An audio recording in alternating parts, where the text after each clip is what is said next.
Question is about physical and financial health for women. First thing I would do is make sure that I have a cabinet that is as balanced as possible. And if you go to libertystrikesback.com, you can see that I have a cabinet that is, I believe it's close to 50-50. And if it's not, then we have more work to do there. That's the first thing. The second thing is that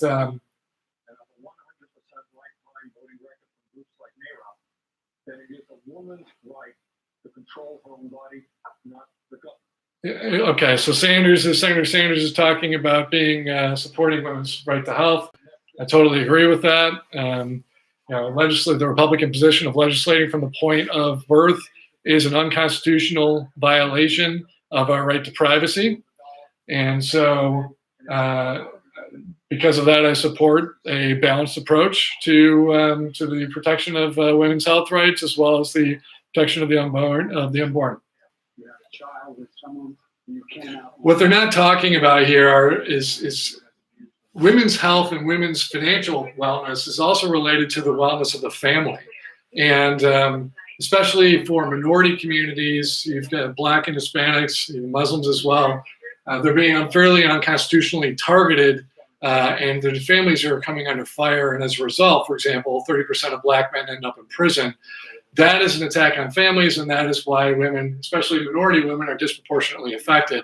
So this is really about the drug war, actually. And if we were to legalize, regulate, and tax cannabis and decriminalize all drugs and get people out of prison, off the pills, off the streets, and back to work, that would do a lot to help out women, because there would be now a two-income household. And the men will be back involved in a lot of cases. Now, the question that the answer that the Vice President is talking about is related to the Hyde Amendment. The Hyde Amendment has to do with the challenge that I think it was Hobby Lobby that they didn't want to pay for women's abortion. Was it Plan B and that sort of thing? They didn't want those types of drugs. They didn't want to pay for that. And as a result, there was a religious rights issue. And that was the debate, and it went to the Supreme Court, and people are making a big deal out of it. The best approach here is to separate healthcare from the employer so that it's not an issue. And when you have the money in your hands, you can spend it on whatever it is that you need. It's not just nominating Now, as far as the vice president is concerned, Vice President Biden committed to appointing a woman as vice president. Sounds to me like he's looking at Senator Amy Klobuchar or perhaps Senator Kamala Harris, both of which I think would be, good choices. I'm especially a fan of Senator Klobuchar.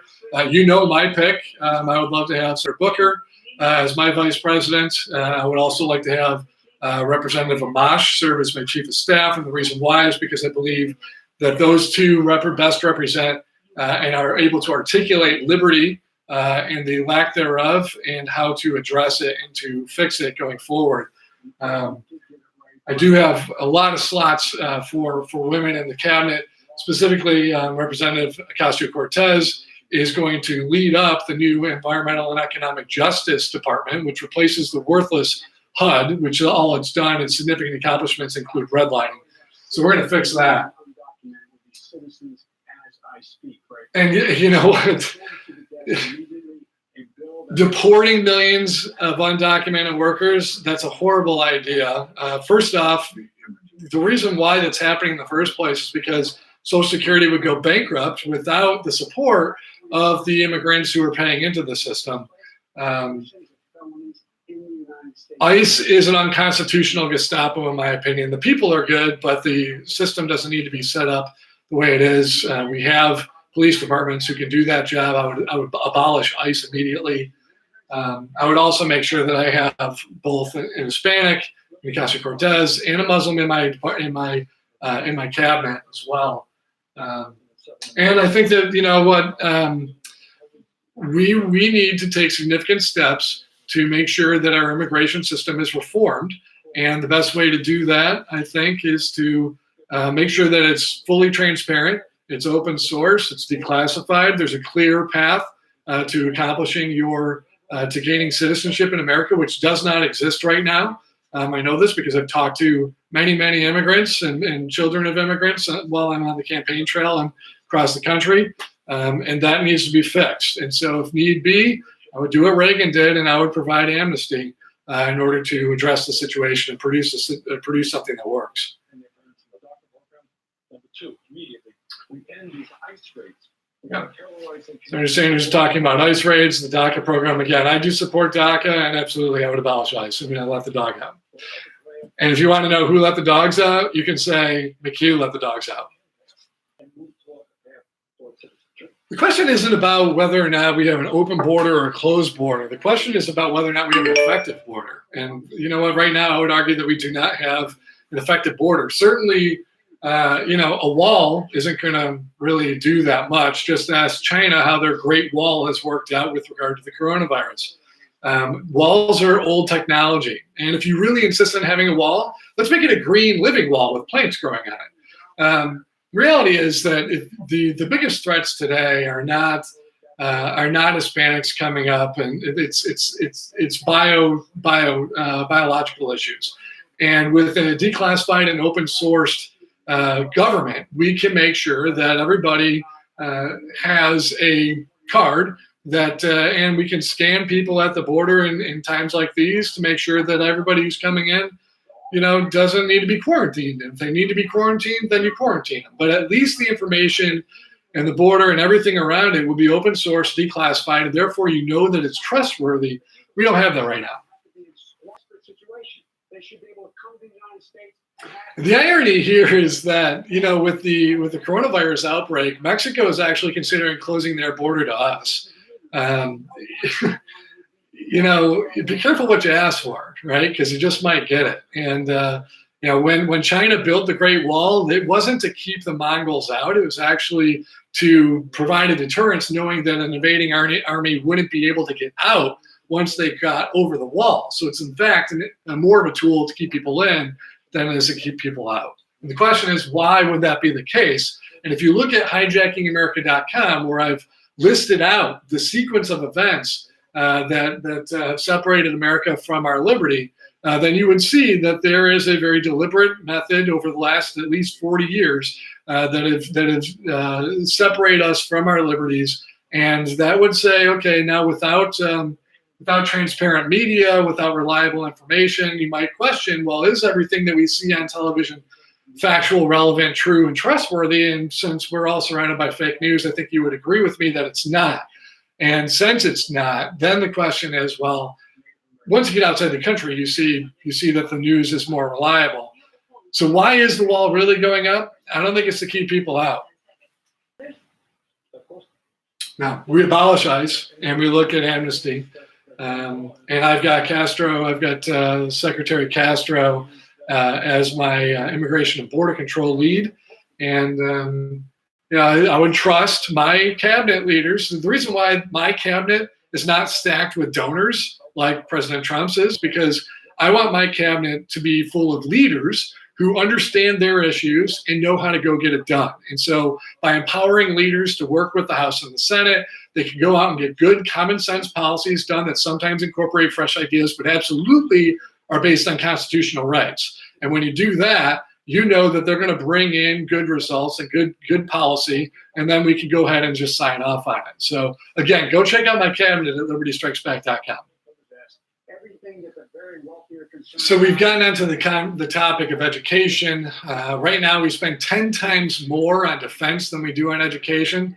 When a republic relies upon an informed public in order to maintain our freedoms, you know that things have kind of gone astray there. And so we would invest hard into education, especially in areas that have suffered more. Like, for example, I'm from the Detroit area. Detroit suffered pretty badly from an education standpoint. The schools were raided, they went bankrupt. We would invest in minority communities for education as well as across the board, but especially in those areas to make sure that we're balanced and level the playing field. All right, so the question here is, are there specific questions or specific actions in your plan to address how the climate crisis might spread infectious diseases? The first thing is that in a bear market, you tend to have more infectious disease. You have more stress, and people tend to fall prey to disease. So, disease tends to spread because you have poor hygiene, right? It's the basics. Liberty, this is where my Liberty Is platform comes in. Liberty is clean water. Liberty is fresh air. Liberty is healthy food. Liberty is knowing that our Constitution is applied evenly to all people. And when we do the basics, when we build upon those basic fundamentals, we'll do better overall. By ending the Fed and replacing with the credit union instead, we will be able to get off of oil and out of oil wars and invest into renewables and organics and the fundamental infrastructure that America needs to be able to provide clean air, clean water, and healthy food to the American people. When we're all healthy as a people, we will be far less to fall prey to disease. The other thing is that the Federal Reserve actively invests into oil and gas and sends our troops overseas to fight for oil and for opium. By ending the Fed and going green instead with a credit union that is clean, green, citizen-owned, and fully transparent, then we will be able to take the money that is now being spent towards oil and gas. Instead, we will be able to invest that into not just renewables and organics, but also the infrastructure that is needed to create resilient cities, deal with the challenges of extreme weather events and disease outbreaks like this. It's important that our credit union is fully aligned with the people. The Federal Reserve right now slashed rates down to zero. The question we would ask is, what would you say you do here anyway? To quote one of my favorite movies in the Office Space. When the Federal Reserve is raising rates, all they're doing is taking money out of our economy and putting it into the pockets of the bankers. So the question is, why? There really is no good reason that should be happening. We have our right to own our money according to Article 1, Section 8 of our Constitution, and we need to end the Fed and go green instead right away in order to take action on climate change and to protect against the spread of infectious diseases. And whether you agree with climate change or not, the reality is that the planet's climate is changing. So whether you say it's the human caused or sun caused or whatever, the bottom line is that the climate is changing. Extreme weather events are increasing. And as a result, we need to prepare for that change. And it's going to cost trillions. The United Nations estimates between 30 and 50 trillion over the next 10 to 20 years. And so, we just don't have that money, but we can get that money if we end the Fed, go green instead, and replace it with a credit union. Now, the Paris Climate Accord, it's great lip service, but it doesn't go far enough because it doesn't actually require a zero impact economy. It doesn't, and you know what, legislation is not the way to do it either, because that's punitive. With a credit union, what we can do is we can use the power of consumer choice to incentivize individuals to choose a planet-friendly option over an oil standard option. And because the planet-friendly option will be more cost-effective than the polluting option, people will naturally switch from one to the other. And that is how you get the planet to move to a zero-impact future. So the real answer to the question here is Biden or Sanders' plan ambitious enough to tackle the climate crisis? The answer is no. Neither one of them have a sufficient plan because neither one of them will be able to pay for it. And the Team Liberty Strikes Back, Team McHugh plan, we pay for it because we're able to end the Fed, go green instead. We're able to take money that at that point we will own, and we'll be able to issue a bond. The people will own it. The interest income will be owned by the people, and we can invest that into renewable infrastructure.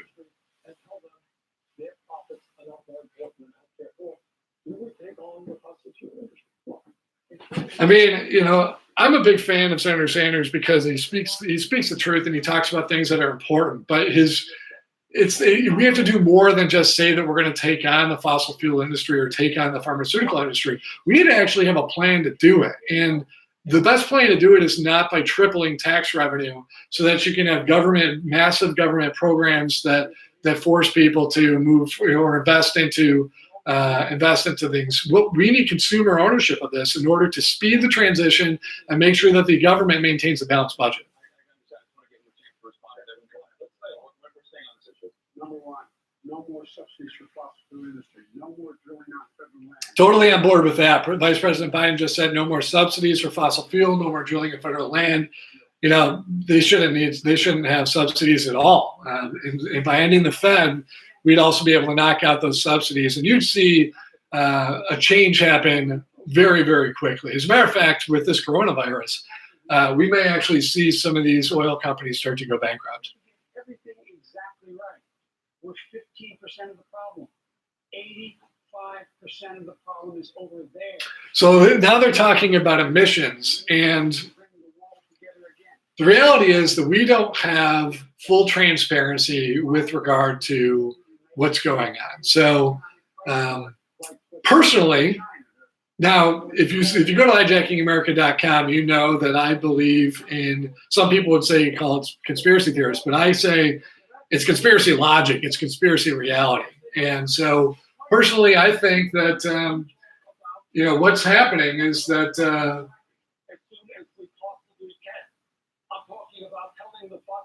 yeah, he's talking about fracking. So the reason why fracking is happening in the first place, in my opinion, is because it's greasing the skids of the tectonic plates. We're going into a solar minimum right now, and there's evidence all over the place on that. That causes a lot of tectonic plate shifting, a lot of earthquakes. And when you have built up tension, for example, you're at home with your husband or your wife and you have built up tension, you don't talk about it, you tend to explode, right?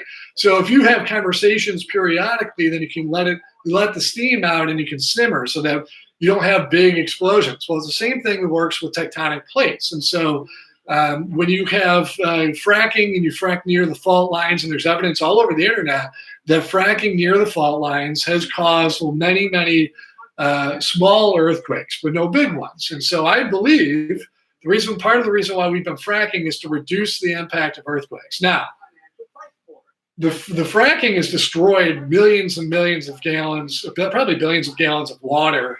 And so we really need to look at whether or not, first off, it's necessary to do that. And secondly, is there a way to do it without destroying our water supply? Because once the water's gone, it's, we're in trouble. So second thing is there's no reason why the government should have information locked up behind a classification. We need to open source and declassify our government so that the American people and the people all around the world have access to good information. And when we have good access to information, then entrepreneurs and scientists and everybody can collaborate on what the right step forward is. I think the reality here is that because we're going into solar minimum, we've been pumping carbon dioxide into the air in order to offset the solar minimum. So, Jippers, what's up? I see you. What's your question? And at this point, what we've got is, what PJs are you wearing? I'm wearing a navy blue suit here, Jippers, with my Liberty green shirt, or Liberty green tie. So when you have a solar minimum, you have what's an ice age actually that's coming, and so I believe that we've been pumping CO2 into the air in order to warm the planet to counteract that ice age. And so this is all the more reason why it seems like both sides of the argument both are actually right in this. And what needs to happen is that we need to declassify and open source the government so everybody has the good information. There's no reason to be afraid. The only thing to be afraid of is the fact that we don't have the information. And so we need to make sure that everyone has that information. Then we can actually talk about informed policy. Yeah. So Bernie wants to take, was it 15 trillion, I think is what he just said? It's a lot of money and it's a lot of tax revenue. The better way to do that is to end the Fed and go green instead. We can get all the money that we need by floating a 100-year bond. Even $50 trillion we'd be able to pay for over 100 years at just $250 billion a year, which would actually reduce the amount of money that we're currently spending on our debt. We can put millions and millions of people to work. He's right about that. And we can put millions of people to work. The Green New Deal is the idea of going impact neutral is what it really ought to be. They want to go carbon neutral. I'd rather see us go impact neutral. What's in my glass is water. And the best way to do that is not to raise, 15 to 20 trillion dollars in tax revenue. It's to end the Fed and go green. Take the unprecedented step of a national lockdown. My answer was, if necessary, but with full transparency. To do so without transparency into what's happening would be really no different than an authoritarian lockdown. And considering that the government has taken away our constitutional rights over the last 40 years, I don't think that would be the right thing to do. I think it would be, we need to do whatever we can to guard against the coronavirus and take steps. I would look at deploying the National Guard to create community testing facilities. I think these types of actions where testing was readily available, where the information was transparent and fully reliable and verifiable, I think then that people would trust that we're doing the right thing. I also believe that the market would calm down quite a bit, and we wouldn't see our retirement just disappear because somebody wants to lie in front of the podium right now. Just to answer the question about would you deploy the military, I believe that's what our National Guard would be for. Deploying the military on home turf, I think, would set a bad precedent. If we can get it done with the National Guard, I'd stick with that. What consequences should China face in their role in the crisis? I believe that it's not time to point fingers right now. I think it's better for us to actually focus on addressing our system, and our system right now is not working. If you're joining right now, you'll hear that my parents are walking in again. So I came back to Michigan so that I can take a pause. I'll be heading back out to New Jersey here in a couple minutes, but they're going to be able to say hello for a second here. The Fed just cut rates to zero. What more would you do? First off, I think the Federal Reserve just panicked. Okay, so the next question. The Fed just cut rates to zero. What more would you do? First off, again, the question is, what exactly would you say you do here anyway, right? The Federal Reserve, when they have interest rates raised, they're just taking money out of our hands and putting it into the pockets of the bankers. I would end the Fed. Go green instead. Replace it with a credit union that's clean, green, citizen-owned, and fully transparent so we can get off of oil and out of oil wars and invest into renewables and organics instead. I would also end the secret FISA courts because they, as long as there are secret FISA courts, we do not have due process in this country. I would declassify and open source our government in order to restore trust and transparency into government. That is absolutely critical. So let's see here. Now, the other thing is with a credit union, every American will have an equal ownership stake in the economy. So imagine this. Right now, you own a stock. Maybe you own General Motors. And GM pays a dividend if you own the stock. But you only get the dividend right now if you own the share. Well, with a credit union, and my good friend Dan, he works at a credit union. As a matter of fact, he's the CFO at a credit union. And he'll tell you how a credit union that if you're a member, that you get a dividend. And so if every American is a member in our American and our national credit union, then that means that the profits from that credit union will be distributed to the members to the members. In other words, to America. So this is how you actually get Andrew Yang's freedom dividend done. This is how you get Bernie Sanders' clean Green New Deal. So this is how you get things done, but it all starts with ending the Fed. The question is, why would Cuban Americans in Florida vote for Sanders when he praised the program of Cuban dictatorship? I think the issue here is, are we applying the Constitution evenly to all people or not? And right now we are not, because we live in authoritarian America. So what we need to do is reverse the damage that the neoconservative communists, the authoritarians, have done over the last 20 years. We can start by rebalancing the courts. Well, I think you can make the same point about China. I missed that question, so I don't know what was asked. You're judged by their violations of human rights and not by their achievements. So I think we condemn authoritarianism, whether it's in China, Russia, Cuba, any place else. But to simply say that Our Constitution gives the rights to life, liberty, and the pursuit of happiness to all people, and those rights were derived from the laws of nature and of nature's God, which means that every living being has those rights because they're natural, the natural rights of man. It's not about denouncing; it's about doing the right thing. It's about working to move government and people towards a more open and transparent society.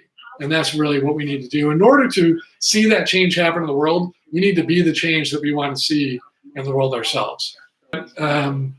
If you really want to parse things and you want to look at, there are positives that you can in the Marine Corps, right? In the Marine Corps, when I was writing up what's called the fitness report. Even when you had somebody that did a subpar job, the job of the officer was to find something positive to say about every Marine. And so the point is that there is always going to be something positive. If you want to be a positive person, there's always going to be something positive. And there are governments out there that are authoritarian that do an effective job, but they're at certain things, but they're depriving their people of their rights to life, liberty, and the pursuit of happiness. And that is what's important. And we need to work to make sure that all Americans, first and foremost, have those rights. And then we must work with our trading partners to ensure that those rights are being applied to their people as well. Dictatorship, authoritarianism, it's kind of one and the same. They're definitely authoritarian, but we're also authoritarian. The difference is that the Chinese authoritarian dictatorship is right out there and in your face, and ours is not. Ours is lying to you. It's lying to all of us, and we're surrounded by fake news. We separate parents from children at the borders. We build walls instead of bridges. We create secret FISA courts, and we stack our public courts. Our corporations hijack our election system, and then they censor our speech. We live in authoritarian America. We just don't know it. So the Iraq War was a war for oil and gas. We never should have been there in the first place. I'm pretty sure that most of our American troops would agree with me that we ought to be fighting for liberty and the defense of liberty, and not for oil and for opium and gas. So we never should have been in Iraq. We never should have gone to Afghanistan. And I'll come out and say it. I do believe that the 9/11 was an inside job. Ask the box cutters. Have you looked at a box cutter? I'm sure you have one at home. It's a 1-inch blade that opens up a box, and supposedly cavemen flew over from Afghanistan to hijack planes with 1-inch blades, and no one, not a single person, male or female, got out of their chairs and just punched the dude in the face to prevent them from all dying. I don't buy it. The Iraq War was a mistake. It never should have happened. It was planned from the beginning. It was all about finishing Daddy's job, and it happened as a result of 9/11 being an inside job. The new Pearl Harbor, as was described in the Project for a New American Century document. We got to face facts, and if we don't face facts, we're never going to be able to move forward as people. So, the other thing is that these wars have cost us trillions of dollars. And my SecDef, my Secretary of Defense, would be my former commandant, and General Conway. And he has come out on the record, along with a number of other Air Force and military, Army, Air Force, Marine Corps, Navy generals and admirals, and it said that we are in the Middle East not for liberty or not for terrorism, but for oil and gas. And again, if we acknowledge this basic truth, if we end the Fed and get off of oil and gas, then we can finally reposition our forces to stop with this going to war for oil. Thing about ISIS, here's another thing. Call it what you want, but ISIS, the Greek and Egyptian name for ISIS, or the meaning is nature. It's actually the eternal feminine. So I find it ironic that we are literally at war with the eternal feminine. And if you look around America, I think you may agree that our policy is at war with women as well. Oftentimes the truth is staring you in the face and you don't even know it. This coronavirus, predicted in '96 by Dean Koontz. Wuhan pneumonia around 2020. You can, the media likes to use the phrase conspiracy theory to discredit people. But when a series of so-called coincidences consistently line up, it's really a pattern that is worth investigating. Hispanics almost tripled it in Nevada. So why is your message not resonating with Hispanic voters? Ooh, brutal. So the question is about vulnerabilities of the candidates. Now, there are a couple of things here, right? So from my vantage point, my weakness is the fact that I have not served as a vice president or as a senator, or as a congressperson. But I would argue that also can be a strength, because that means I'm not part of the corrupt system. I'm not beholden to anybody, and I can actually talk about doing things that are important, like ending the Fed and going green instead. So the question that you need to ask yourselves is, why are the people with the experience not able to talk about the obvious solution to the problem, ending the Fed? And that's a question that only you can answer. What I can tell you is that I surround myself with people who have a lot of excellent experience, and so that so that we can make sure that we implement good policy. And unlike the president, who surrounded himself with yes men, and when they disagreed with him, he fires them, and then the other people happen to be donors, my cabinet is made up of accomplished legislators, not funders, not donors, and who will go out and get policy done. Now, the other thing is that neither of these, I don't believe Vice President Biden served in the military. I mentioned before, I did serve as a Marine. I went 4 years. I went to Asia and Africa. And I think it's important that we have a commander-in-chief who understands what it's like to put a uniform on and to swear that oath to the Constitution, to support and defend the Constitution of the United States against all enemies, foreign and domestic. And that is what I'm doing here, and that is the reason why I'm running for president. So they're asking why Senator Sanders' message isn't resonating more with African-American voters. The problem here is that the two candidates are evenly splitting, and then we're going to end up with a divided Democratic Party. What we need is somebody who can actually unite the party and win moderate Republicans and progressive environmental Democrats, liberty Republicans is what I like to call it, liberty-leaning Republicans, and progressive environmental Democrats. And I think that is exactly what my team and what I'm able to do with my unique policy set that ends the Fed, that goes green instead, and then we've got decision makers with experience in all the key positions of government. I definitely don't have the money to compete. As a matter of fact, what my next plan is to go out to Colorado and Utah to complete the filing process for that. The $500 that we raised to get on the ballot in Utah ended up going towards Colorado. We raised an additional $500 after that to pay the $1,000 filing fee for Colorado, which means we need to raise an additional $500 to get on the ballot in Utah. Those will be 15 potential electoral votes. And at that point, we would be officially a candidate because the filing process for those states would be officially complete. And I would expect that the press would start to cover us a little bit more. I would also say that I have been speaking with Democrats. I have been speaking with Republicans. I've been speaking with Libertarians. And I'm speaking with anybody who believes in America, because what's important is that we have a Constitution that's applied evenly to all people, that we restore liberty in America, and that we do that by addressing the source of the problem, which is the Federal Reserve and the secrecy of our government.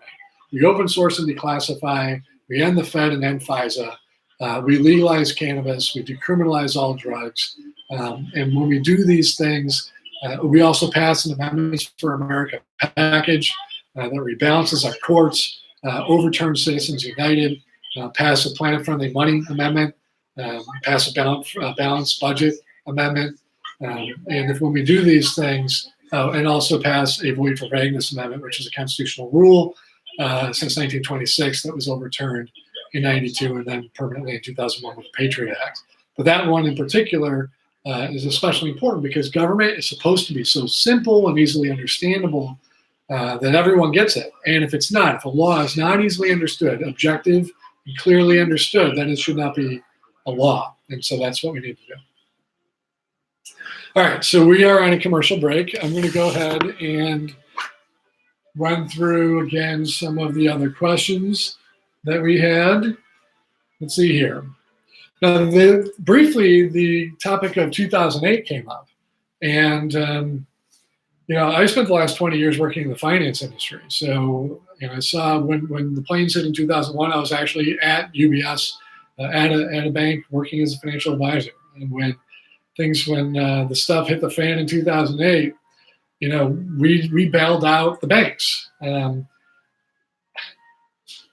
The banks, and the comment was made earlier, I think it was Vice President Biden, made a comment about we needed to bail out the banks. And the reality is that if President Clinton and the Republican Congress in '99 had not repealed the Glass-Steagall Act, the banks would never have been able to leverage our bank deposits for their trading, right? So it's like, imagine going to a casino, because I know some of you out there like to gamble. So imagine going to the casino and using your rent money to gamble with. You shouldn't be doing that, right? And you know that you shouldn't be doing that because if you lose it, you could be homeless. Well, the banks, when we repealed Glass-Steagall, we authorized them to take our bank deposits, our savings and our investments, and leverage that in the stock market for their own profit and for their own gain. And when the bottom fell out in 2008, the loan on their margin, the loan on their bet, because they weren't using 100% dollar for dollar, they were placing a big bet and only putting a fraction of the money of their bet in play. And the money that they put as a reserve was our deposit. So when the market moved against them, the banks that were over leveraged, they were going to go under and they were going to take our deposits with them. So what we need to do is to restore Glass-Steagall so that the banks are not gambling with our deposits and our future. And as long as that's the case, they can go ahead and gamble in the market all they want. As a matter of fact, I'm in favor of repealing most legislation. More freedom, the better, because that just tends to work better. But as long as they're not using our money for their own gambling habit, and if they were to go under as a result of that, that's their problem, not ours. When 5% of Americans nearly lost their homes, and that contributed to bringing everything down, we could have, instead of giving money to the banks, we could have helped individual homeowners out by helping them to rewrite those mortgage contracts, and that would have helped people stay in their homes, and that would have done a lot more than bailing out the banks, who never should have needed to bail out in the first place because we never should have repealed Glass-Steagall. So right now we're actually seeing a financial crisis that is worse than 2008, and that is because, again, we do not have good policy in place to handle the coronavirus, and we also we are not providing the American people with good leadership and with trust and transparency, and that's freaking out the market. We need to do a better job of making sure that everybody can trust everything that's coming out of the government, and that starts to tell them the truth. So the question is, what is your closing message about the coronavirus to Americans? First thing that we need to realize is that we are stronger together as a team than we are as individuals. And so what I would recommend is that in addition to all of the common practices that we do to keep ourselves safe and clean, I would recommend going to your neighbors and setting up a community Facebook group or whatever platform that you want to use, and to be able to communicate with people, so to make sure that everybody is going to be has what they need. There are certain people that are younger that would be better suited to actually go to the grocery store and pick up food, whereas if the older folks go to the grocery store, they could go and they can end up dying because they can contract the coronavirus at the grocery store. So these are basic things that they can only be solved when we work together as a team. Now that's the first thing. Second thing is, this is not a one-time event. This will last for the next number of months. We right now cannot trust the information that's coming out of our government. And so that is why we do need to work together more closely as people. But we also need to make sure that we don't forget what's going on right now and how important it is that we trust our government, trust ourselves, trust the news media. We need to declassify and open source our government. We need to attack corruption at its source, which is the Federal Reserve. We need to end the Fed and go green instead, with a clean, green, citizen-owned, and fully transparent credit union. Because when we do that, we will be able to get off of oil and out of oil wars. We will be able to invest into renewable and organics. We will be healthier, wealthier, and freer as a country. You know what? And we have a lot of work to do. Neither party, neither candidate in the Democratic Party, and certainly not the authoritarian in the White House, is going to end the Fed and declassify and open source our government. Only someone from the outside will do it. My name is Joe McHugh, and I would appreciate your support. Thank you. Go to libertystrikesback.com and join the team. You're right. This is a situation room type of scenario. We do need to be involved in providing consistent, transparent messaging to the American people, and we also need to make sure that we provide testing. You know what the bottom line is? The World Health Organization offered tests to America and the administration to bring it down. And apparently the administration wanted to produce American tests. And it sounds to me like an America First type of policy. You know what? When tests are available, whether they're Chinese or Korean or someone else, if they're working, you have a global epidemic, you need to take what's working and you need to apply it right away, because to not do that is to put people at risk. And a good leader will not only accept responsibility for his actions, as well as everything that occurs and fails to occur, but he will accept responsibility for implementing a solution and communicating clearly to make sure that the American people can trust what's happening and that we're going to be fixing it. The other thing is this Emergency Powers Act. If you look into that, it authorizes the government, the White House in particular, to shut down the internet. I can't think of a single good reason, whether we're under attack or otherwise, why we should be shutting down communications. People need to know what's going on. They should be able to communicate, we should. The Emergency Powers Act needs to be reevaluated. And I would argue, largely repealed and replaced with something that makes more sense, that doesn't suspend democracy in America. So, thank you for watching. I appreciate you joining me, and again, shout out to D-Rock and to Jippers for their idea on doing a live telecast, and so again, go to libertystrikesback.com.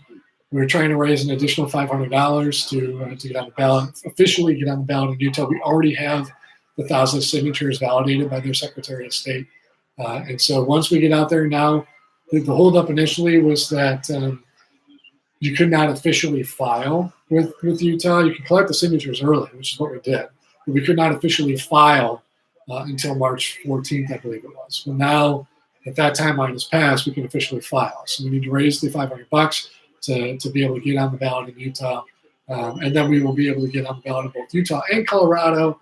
And I believe at that point things will start to move. Again, my name is Joe McHugh. I'd be happy to run as an independent. I would also be happy to accept the Democratic or Libertarian nominations, because I believe that it is important that we restore liberty in America. I believe that everybody ought to have the opportunity to vote for a true third-party option, a third choice to restore liberty by ending the Fed and going green instead, by legalizing cannabis and decriminalizing all drugs, and by declassifying and open sourcing the government. I am an independent. Question from the audience. One of the questions is, what is my party? I'm an independent. I have previously run as a Libertarian Democrat. I've run for State House in Michigan twice before as a Democrat, and I championed liberty ideals from within the Democratic Party. So that's the Green Tide Party. Yeah, again, our rights to life, liberty, and the pursuit of happiness are derived from the laws of nature and nature's God. Our rights are intrinsically and deeply connected with nature, and if we're only as free as our water is clean, our air is healthy, and our food keeps us healthy as well. So we need to reconnect with each other, reconnect with ourselves, and reconnect with nature in order to restore liberty in America. Blackmailed out of running. Yeah, so another comment. Some person was blackmailed out of running. I will not be giving up. I will not be throwing in the towel. There's nothing that, the only thing that can stop me is if someone stops me, literally. How would you address the Epstein blackmail? I don't know. I think that what Epstein was doing obviously was wrong. I think that it's interesting how many people in our government are connected to that. I think it's troubling, and I think that we need to elect somebody who has no connection to that whatsoever. Any other questions? Okay. Again, go to libertystrikesback.com to get involved. Please share your comments. Thank you for watching. And you know what? For future debates, I will also be doing this. Probably becomes the next. I barely won against Hillary. How will we compete with Obama's vice? Yeah. You know what? The two candidates, Vice President Biden and Senator Sanders, they've got their work cut out for them. I think that the DNC is pretty divided, and I don't know anything about the 81 brothers. Yeah. But you know what? If you were to send me an email or if you were to tweet some information, I'd be happy to look into it. I do know that Ross Perot was blackmailed in 92, and he had to drop out of the presidential race because the two parties were working against him. So, thanks. Thank you. Comment was from Laura. She said, "Oh, good, honest man." I appreciate that. Anyway, you have a wonderful night. It's a real pleasure. I will be back online for future debates, and hopefully we can make some traction. LibertyStrikesBack.com would love to have a donation of any size, even $4.20. Have a good night. Thanks.